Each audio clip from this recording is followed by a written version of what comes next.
Like, all the illegalities. And I'm very disturbed, A man in Pretoria is being killed, by a foreigner. Where is the moral outcry? Corey Sanders is killed. Lucky Dube is killed by foreigners involved. Where is the moral outcry? It seems as if this moral outcry is always one-sided. When people raise issues, when we are being killed at night, by people who are not supposed to be here, raped, and there is no moral outcry. So what do you think about the efforts to separate the criminal activity from the general activity of people coming into the country? I'll tell you this. I remember 5 years back, Statistics South Africa, they said out of 10 Nigerians, only one is not involved in crime. And from empirical evidence, from what I know, I ask you a simple question. I go to Pick and Pay, I go to Sosol, I go to every garages. Where do Nigerians work?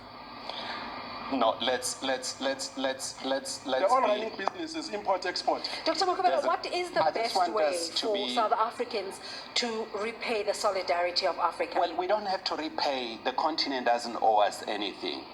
But we need to become a reliable partner in building this continent and understand that our life and our livelihood is intricately linked to that of the entire continent. And once we understand that, we'll then be able to see our role within the continent. We benefit a lot from the continent. They do benefit from us. As a person in leadership, how should we extricate the criminal elements?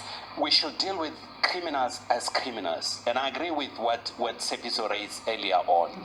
That don't put national identity to crime. I find it very difficult. I watch this trial of Omotoso in Port Elizabeth.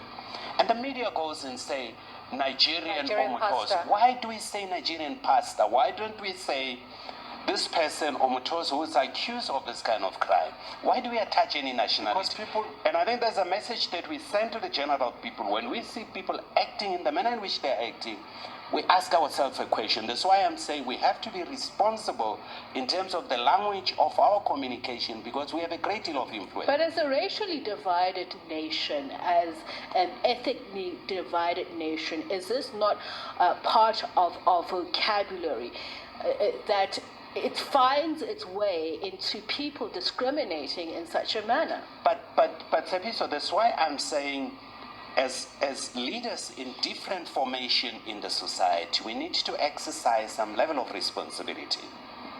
And understanding that whatever we communicate, the words we use, they find some resonance in ordinary people. So we got to be very responsible in how we deal with things. Can I say this? People come into this country, they call themselves Israeli mafia, Pakistani mafia, bread mafia. We will call them by what they call themselves.